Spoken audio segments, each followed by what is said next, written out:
जय जगन्नाथ। मु आपण मानंको मोर यूट्यूब चैनल जयज प्रधान एजुकेशन को स्वागत करुच्ची। आज आमे दशम श्रेणी साहित्य सिंधु पुस्तक रे नूतन भावे स्थान पाइथिबा प्रथम गद्य कांत कवि लक्ष्मीकांत महापात्र तांको जीवनी और साहित्य कृति एही विषय रे पढ़िबा। ता पूर्व आपण माने मोर जयज प्रधान एजुकेशन चैनल को सब्सक्राइब करंतु एवं ता कड़े थिबा घंटी आइकन को दबाई दियंतु। तो चलंतु आमे एबे कांत कवि लक्ष्मीकांत महापात्र गद्यटी को पाठ करिबा। साहित्य सिंधु प्रथम गद्य कांत कवि लक्ष्मीकांत महापात्र तांको जीवनी और साहित्य कृति पढ़िबा। प्रस्तुति परिमार्जित संपादना मंडली। एबे देख ओडिया साहित्यर विविध विभाग रे लेखनी चालना करिथिबा कांत कवि लक्ष्मीकांत महापात्र निज रचनावलीर भिन्न भिन्न रोचक भाव और मनोरम शैली पाई पाठक महल रे सुपरिचित। से 1888 मसीहा डिसेम्बर मास 9 तारिख माणबसा गुरुवार दिन कटक सहरर धुआलिया गली बाखराबादर एक गृह रे जन्म ग्रहण करथिले। माणबसा गुरुवार रे जन्म ग्रहण करिथिबारु तांकर नाम रखा जायथिला लक्ष्मीकांत। से केबे जन्म होइथिले 1888 मसीहा डिसेम्बर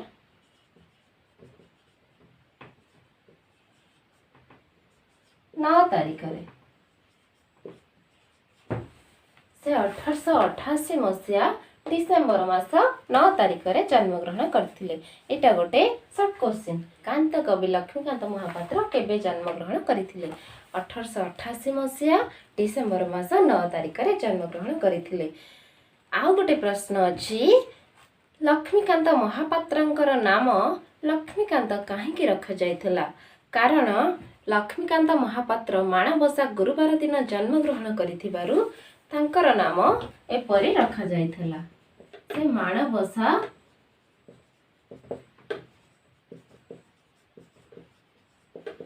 गुरुवार रे जन्म ग्रहण करिथिले। तांको पिता चौधरी भागवत प्रसाद सामंतराय महापात्र भद्रक सहरर 10 माइल पूर्व दिगरे अवस्थित तालपड़ा ग्रामर बासिंदा और जमीदार थिले। तांको पिता किए ना चौधरी भागवत प्रसाद सामंतराय महापात्र। तांको पिता चौधरी भागवत प्रसाद सामंतराय महापात्र।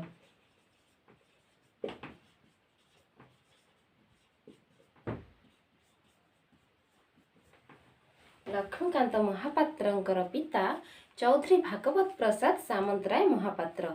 से कौन थिले? से जणे जमीदार थिले। भद्रक सहरर 10 माइल पूर्व दिगरे अवस्थित तालपदा ग्रामर बासिंदा। सेमाने भद्रकर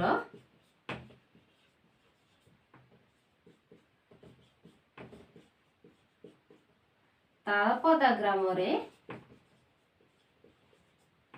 रुहंती। तालपदा ग्रामर बासिंदा। तांको माता राधामणि थिले कंटापड़ा जमीदारंकर कन्या। तांको माता थिले राधामणि। से कंटापड़ा जमीदारंकर कन्या थिले। लक्ष्मीकांत जन्म हेबा बेलकु भागवत प्रसाद कटक एकाडेमी स्कूल रे शिक्षकता करुथिले और आईन परीक्षा पाई प्रस्तुत हेउथिले। लक्ष्मीकांत महापात्र जेबे जन्म हेले सही समय रे तांको पिता चौधरी भागवत प्रसाद सामंतराय कटक एकाडेमी स्कूल रे शिक्षकता करुथिले एवं आईन परीक्षा पाई प्रस्तुति चालू रखिथिले। ओकिलाती परीक्षा रे कृतकार्य होई भागवत बाबू बालेश्वर रे ओकिलाती कले। जेहेतु से आईन शिक्षा चालू रखिथिले तेणु से ओकिलाती करुथिले। ओकिलाती शिक्षा जते बेले समाप्त होला बालेश्वर रे ओकिलाती आरंभ कले। तेणु लक्ष्मीकांत को शिक्षा बालेश्वर जिला स्कूल रे होइथला।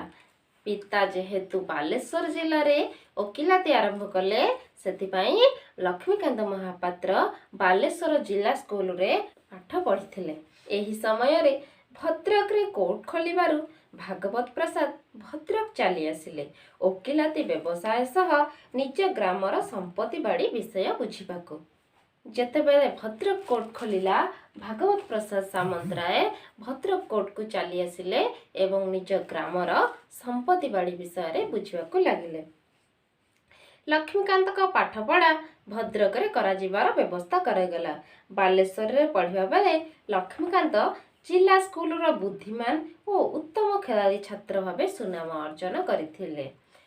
ଯେତେବେଳେ ପିତା ଭଦ୍ରକ ଆସିଲେ, ସେଥିପାଇଁ ଲକ୍ଷ୍ମୀକାନ୍ତଙ୍କ ଶିକ୍ଷା ମଧ୍ୟ ଭଦ୍ରକକୁ ସ୍ଥାନାନ୍ତରିତ କରାଗଲା। କିନ୍ତୁ ବାଲେଶ୍ୱର ଜିଲ୍ଲା ସ୍କୁଲରେ ଯେତେବେଳେ ପାଠ ପଢ଼ୁଥିଲେ, ସେହି ସମୟରେ ସେଠାରେ ସିଏ ବହୁତ ସୁନାମ ଅର୍ଜନ କରିଥିଲେ। କିନ୍ତୁ ଭଦ୍ରକରେ ଅନେକ ପିଲାଙ୍କ ସାଥିରେ ନାଟକ ଅଭିନୟ କରିବାରେ ମାତିବାରୁ ଲକ୍ଷ୍ମୀକାନ୍ତଙ୍କୁ କଟକ ପଠାଗଲା ଅଧ୍ୟୟନ ପାଇଁ। ଭଦ୍ରକ ଜିଲ୍ଲା ସ୍କୁଲକୁ ଯେତେବେଳେ ଆସିଲେ, ସେତେବେଳେ ସେ ଭଦ୍ରକ ସ୍କୁଲ ପିଲାମାନଙ୍କ ସହିତ ନାଟକ ଅଭିନୟରେ ମାତିଲେ। ସେଥିପାଇଁ ତାଙ୍କୁ ସେଠୁ ନିବୃତ୍ତ କରିବା ପାଇଁ କଟକ ସ୍କୁଲକୁ ସ୍ଥାନାନ୍ତରିତ କରାଗଲା। ସେତେବେଳେ ଅଣ୍ଡରାଇର ଉମାଚରଣ ଦାସ ରେଭେନ୍ସା କଲେଜରେ ଅଧ୍ୟୟନ କରୁଥିଲେ ଓ ସେ ଥିଲେ ଭାଗବତ ବାବୁଙ୍କ ଦୂର ସମ୍ପର୍କୀୟ। ଭାଗବତ ବାବୁଙ୍କର ଜଣେ ଦୂର ସମ୍ପର୍କୀୟ ବନ୍ଧୁ ଅଣ୍ଡରାଇର ଉମାଚରଣ ଦାସ, ସେ ସେହି କଟକ ସ୍କୁଲରେ ଅଧ୍ୟୟନ କରୁଥିଲେ। ଉମାଚରଣଙ୍କ ତତ୍ତ୍ୱାବଧାନରେ ଛାତ୍ରାବାସରେ ରହି ପାଠ ପଢ଼ିଲେ ଲକ୍ଷ୍ମୀକାନ୍ତ। ଲକ୍ଷ୍ମୀକାନ୍ତଙ୍କର ପାଠ ପଢ଼ିବା ଅପେକ୍ଷା କ୍ରୀଡ଼ା, କବିତା ଲେଖା, ଆମୋଦ ପ୍ରମୋଦ ପ୍ରତି ଅଧିକ ଆଗ୍ରହ ଥିବା ଉମାଚରଣଙ୍କ ଦୃଷ୍ଟିରେ ପଡ଼ୁଥିଲା। ଉମାଚରଣ ଦାସଙ୍କର ତତ୍ତ୍ୱାବଧାନରେ ହଷ୍ଟେଲରେ ରହି ପାଠ ପଢ଼ୁଥିଲେ ଲକ୍ଷ୍ମୀକାନ୍ତ। ସେହି ସମୟରେ ଉମାଚରଣଙ୍କର ଦୃଷ୍ଟିରେ ପଡ଼ିଥିଲା ଯେ ଲକ୍ଷ୍ମୀକାନ୍ତଙ୍କର ପାଠ ପଢ଼ିବା ଅପେକ୍ଷା କବିତା ଲେଖା, ଆମୋଦ ପ୍ରମୋଦ, କ୍ରୀଡ଼ା ଏସବୁ ପ୍ରତି ବହୁତ ଆଗ୍ରହ ଅଛି। 1906 ମସିହାରେ ଉମାଚରଣ ନିଜ ଉଚ୍ଚଶିକ୍ଷା ପାଇଁ କଲିକତା ଚାଲିଯିବାରୁ ଭାଗବତ ବାବୁ ଲକ୍ଷ୍ମୀକାନ୍ତଙ୍କୁ ବାଲେଶ୍ୱର ଜିଲ୍ଲା ସ୍କୁଲରେ ପଢ଼ାଇଲେ। ଏହି ସ୍କୁଲରୁ ଲକ୍ଷ୍ମୀକାନ୍ତ 1907 ମସିହାରେ ଏଣ୍ଟ୍ରାନ୍ସ ପରୀକ୍ଷାରେ ଉତ୍ତୀର୍ଣ୍ଣ ହୋଇଥିଲେ। ଯେତେବେଳେ 1906 ମସିହାରେ ଉଚ୍ଚଶିକ୍ଷା ପାଇଁ ଉମାଚରଣ କଲିକତା ଚାଲିଗଲେ, ତେଣୁ ପିତା ଲକ୍ଷ୍ମୀକାନ୍ତଙ୍କୁ ବାଲେଶ୍ୱର ଜିଲ୍ଲା ସ୍କୁଲକୁ ସ୍ଥାନାନ୍ତରିତ କଲେ। ସେଠାରେ ସେ ମ୍ୟାଟ୍ରିକ ପରୀକ୍ଷାରେ ଉତ୍ତୀର୍ଣ୍ଣ ହୋଇଥିଲେ। ଏହାପରେ କଟକସ୍ଥ ରେଭେନ୍ସା ମହାବିଦ୍ୟାଳୟରେ ଆଇଏ ପଢ଼ିଲେ। ଆଇଏ ପାସ୍ କରିବା ପରେ ବିଏ ପଢ଼ିବା ପାଇଁ ସେ କଲିକତାର ରିପନ କଲେଜରେ ନାମ ଲେଖାଇଲେ। ଯେତେବେଳେ ଲକ୍ଷ୍ମୀକାନ୍ତ ବାଲେଶ୍ୱର ଜିଲ୍ଲା ସ୍କୁଲରେ ମ୍ୟାଟ୍ରିକ ପରୀକ୍ଷାରେ ଉତ୍ତୀର୍ଣ୍ଣ ହେଲେ, ଏହାପରେ ସେ କଟକସ୍ଥ ରେଭେନ୍ସା କଲେଜରେ ଆଇଏ ଶିକ୍ଷା ସମାପ୍ତ କଲେ। ଆଇଏ ପାସ୍ କରିବା ପରେ ତାଙ୍କୁ କଲିକତାର ରିପନ ସ୍କୁଲରେ ବିଏ ପଢ଼ିବା ପାଇଁ ନାମ ଲେଖାଯାଇଥିଲା। ସେଠାରେ ଅସୁବିଧା ହେବାରୁ ଫେରିଆସି ରେଭେନ୍ସା ମହାବିଦ୍ୟାଳୟରେ ବିଏ ପଢ଼ିଲେ। ଯେହେତୁ କଲିକତାର ରିପନ କଲେଜରେ କିଛି ଅସୁବିଧା ହୋଇଥିଲା, ସେଥିପାଇଁ ତାଙ୍କୁ କଲିକତା କଲେଜରୁ ସ୍ଥାନାନ୍ତରିତ କରାହୋଇ ରେଭେନ୍ସା କଲେଜରେ ବିଏ ନାମ ଲେଖାଯାଇଥିଲା। ସେଠାରେ ସେ ବିଏ ପଢ଼ିଲେ। ପାଠପଢ଼ା ଅପେକ୍ଷା ବ୍ୟାଡ଼ମିଣ୍ଟନ, ଟେନିସ, କ୍ରିକେଟ ଖେଳରେ ଓ ଗୋପୀଯନ୍ତ୍ର ବଜାଇ ସଙ୍ଗୀତ ପରିବେଷଣ କରିବାରେ ଅଧିକ ସମୟ ସେ ବ୍ୟୟ କରୁଥିଲେ। ଲକ୍ଷ୍ମୀକାନ୍ତ ମହାପାତ୍ର ପାଠପଢ଼ା ଅପେକ୍ଷା ଅଧିକ ସମୟ ଦେଉଥିଲେ ସଙ୍ଗୀତ ପରିବେଷଣ କରିବା ଏବଂ ଗୋପୀଯନ୍ତ୍ର ବଜାଇବା ଏବଂ ବିଭିନ୍ନ କ୍ରୀଡ଼ା ଉପରେ ଧ୍ୟାନ ଦେଉଥିଲେ। ଇତିମଧ୍ୟରେ ବାଲେଶ୍ୱର ସୁନହଟର ଲାଲମୋହନ ଦାସଙ୍କ କନ୍ୟା ଲବଙ୍ଗଲତାଙ୍କ ସହିତ ତାଙ୍କ ବିବାହ ହୋଇଥିଲା। ସେ କାହା ସହ ବିବାହ କରିଥିଲେ? ଲବଙ୍ଗଲତା। ଲବଙ୍ଗଲତାଙ୍କ ସହ ତାଙ୍କର ବିବାହ ହୋଇଥିଲା। ଲବଙ୍ଗଲତା କିଏ? ନା ବାଲେଶ୍ୱର ସୁନହଟର ଲାଲମୋହନ ଦାସଙ୍କ କନ୍ୟା। ବାଲେଶ୍ୱର ସୁନହଟର ଲାଲମୋହନ ଦାସଙ୍କ କନ୍ୟା ଲବଙ୍ଗଲତା। ଏହି ପାରାରୁ ଆମେ କ'ଣ ଜାଣିଲେ? 1888 ମସିହା ଡିସେମ୍ବର ମାସ 9 ତାରିଖରେ ଲକ୍ଷ୍ମୀକାନ୍ତ ଜନ୍ମଗ୍ରହଣ କରିଥିଲେ। ତାଙ୍କ ପିତା ଚୌଧୁରୀ ଭାଗବତ ପ୍ରସାଦ ସାମନ୍ତରାୟ ମହାପାତ୍ର, ତାଙ୍କ ମାତା ରାଧାମଣୀ। ସେ ଭଦ୍ରକ ଜିଲ୍ଲାର ତିହିଡ଼ି ବ୍ଲକର ତାଳପଡ଼ା ଗ୍ରାମରେ ଜନ୍ମଗ୍ରହଣ କରିଥିଲେ।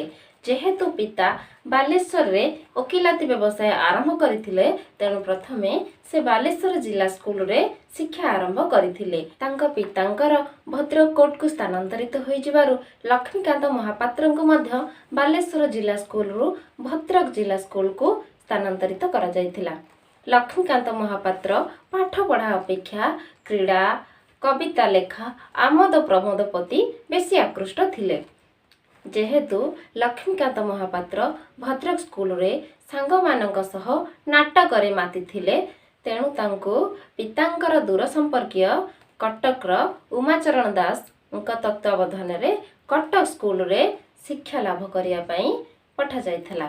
से उमाचरण दास को तत्वावधान रे रही हॉस्टल रे रही शिक्षा लाभ कले। जेहेतु उमाचरण दास उच्च शिक्षा पई कलिकता चली गले तेणु लक्ष्मीकांत महापात्र को भद्रक स्कूल को स्थानांतरित करागला। लक्ष्मीकांत महापात्र भद्रक स्कूल रे मैट्रिकुलेशन पास परे कटक रेभेन्सा कॉलेज रे आईए पास करथिले। एहा परे तांको कलिकतार रिपन स्कूल रे बीए नाम लिखा जायथला। जेहेतु सेठरे किछि असुविधा हैथला तेणु कटक रेभेन्सा कॉलेज रे से बीए शिक्षा लाभ करथिले। एहा परे से बालेश्वर सुनहट्र लाल मोहन दास को कन्या लवंगलता को विवाह करथिले। एबे आमे द्वितीय पारा को जिबा। लंडन रे पंचम जॉर्ज का अभिषेकोत्सव उद्देश्य रे भारत वर्ष रे महासमारोह रे उत्सव मान करा जाउथाय। एही उपलक्षे रेभेन्सा महाविद्यालय रे 1912 मसीहा रे कांची कावेरी नाटक अभिनय करा जाउथाय। 1912 रे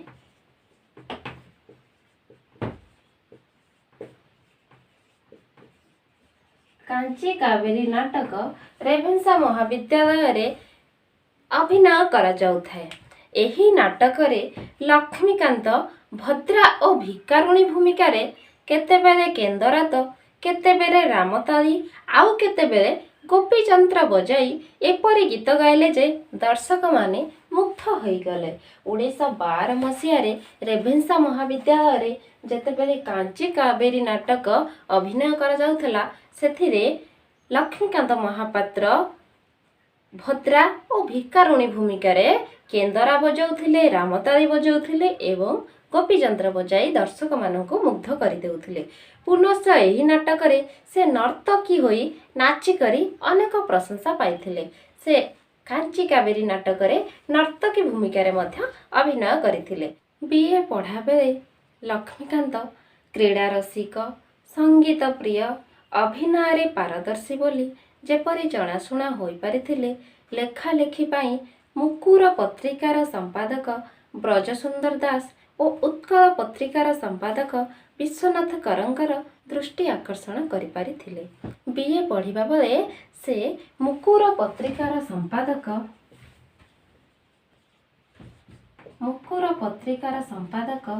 ब्रजसुंदर दास एवं उत्कल साहित्य पत्रिकार संपादक विश्वनाथ कर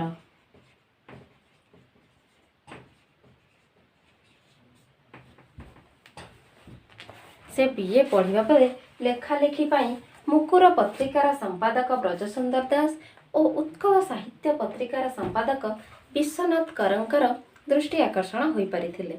प्रशंसा भाजन होइथिले।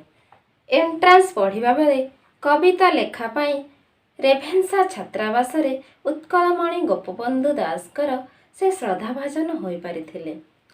एंट्रांस माने मैट्रिक पढ़िबा बेले से उत्कलमणि गोपबंधु दासकर श्रद्धा भाजन होई पारिथिले तांकर लेखा लेखी पाई। आईए पढ़िबा बेलकु तांक लेखा फकीर मोहन सेनापति द्वारा प्रशंसा पाइथिला। आ आईए पढ़िबा बेले तांको तांक लेखा पाई फकीर मोहन सेनापति बहुत प्रशंसा करथिले। क्रीड़ा संगीत अभिनय साहित्य व्यतीत से छात्रावास रे समाज सेवा प्रति आग्रह पोषण करथिले। से क्रीड़ा संगीत अभिनय साहित्य कविता लेखा आदि प्रति जेपरी आकर्षित थिले एहा परे परे से मध्य समाज सेवा प्रति आग्रह पोषण करथिले। दीन दुखी ବ୍ୟାଧି ପୀଡ଼ିତ ଜନତାଙ୍କ ସେବା ନିମିତ୍ତ ରେଭେନ୍ସା ମହାବିଦ୍ୟାଳୟର ଅଧ୍ୟାପକ ହେମଚନ୍ଦ୍ର ସରକାର ଗୋଟିଏ ସେବା ସଂସ୍ଥା ଗଠନ କରିଥିଲେ। ହେମଚନ୍ଦ୍ର ସରକାର ରେଭେନ୍ସା ମହାବିଦ୍ୟାଳୟର ଅଧ୍ୟାପକ ସେ ଗୋଟିଏ ସେବା ସଂସ୍ଥା ଗଠନ କରିଥିଲେ। କେଉଁମାନଙ୍କ ପାଇଁ? ଦୀନ ଦୁଃଖୀ ଦରିଦ୍ର ବ୍ୟାଧି ପୀଡ଼ିତ ଲୋକମାନଙ୍କ ପାଇଁ। ସେହି ସଂସ୍ଥାର ମୁଖ୍ୟ ସ୍ୱେଚ୍ଛାସେବୀ ଥିଲେ ଲକ୍ଷ୍ମୀକାନ୍ତ ମହାପାତ୍ର। ଏହି ସଂସ୍ଥାରେ ଲକ୍ଷ୍ମୀକାନ୍ତ ଥିଲେ ଜଣେ ଆଗ୍ରହୀ ସ୍ୱେଚ୍ଛାସେବୀ। ନିଜ ପାଠ୍ୟପୁସ୍ତକ ବ୍ୟତୀତ ସେ ବଙ୍ଗଳା ଓ ଓଡ଼ିଆ ଭାଷାର ବଛା ବଛା ଉନ୍ନତ ସାହିତ୍ୟ କୃତି ଅଧ୍ୟୟନ କରିଥିଲେ। ସେ ନିଜର ପାଠ୍ୟପୁସ୍ତକ ବ୍ୟତୀତ ବଙ୍ଗଳା ଓ ଓଡ଼ିଆ ଭାଷାରେ ବଛା ବଛା ଉନ୍ନତ ସାହିତ୍ୟ କୃତିକୁ ମଧ୍ୟ ସେ ଅଧ୍ୟୟନ କରିଥିଲେ। କବିତା ଲେଖୁଥିବାରୁ ତାଙ୍କୁ ସାଥୀମାନେ କାନ୍ତ କବି ଡାକୁଥିଲେ। କାନ୍ତ କବି କାହିଁକି ଡାକୁଥିଲେ? କବିତା ଲେଖୁଥିବାରୁ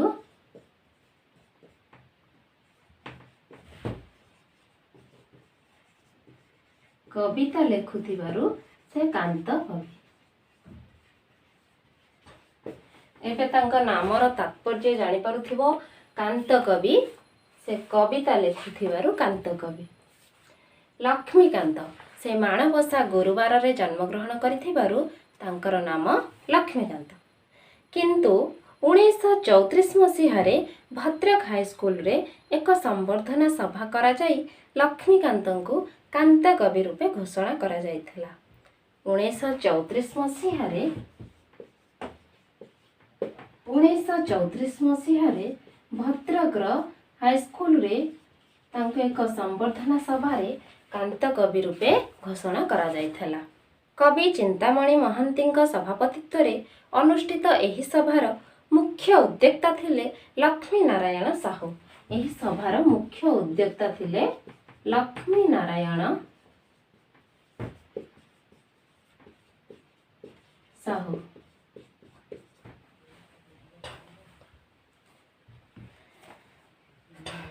ବସ୍ତୁତଃ ସେବେଠାରୁ ଲକ୍ଷ୍ମୀକାନ୍ତ ସର୍ବସାଧାରଣରେ କାନ୍ତ କବି ସମ୍ବୋଧନରେ ଓଡ଼ିଶାରେ ପରିଚିତ ହୋଇ ଆସିଛନ୍ତି।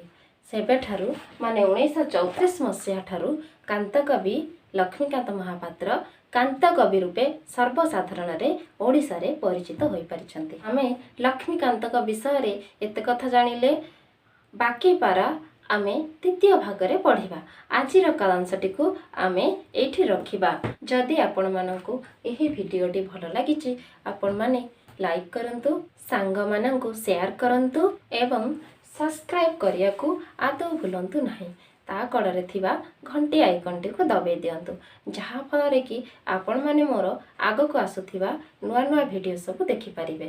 ଭିଡ଼ିଓଟିକୁ ଆରମ୍ଭରୁ ଶେଷ ପର୍ଯ୍ୟନ୍ତ ଦେଖିଥିବାରୁ ଆପଣମାନଙ୍କୁ ଅଶେଷ ଅଶେଷ ଧନ୍ୟବାଦ।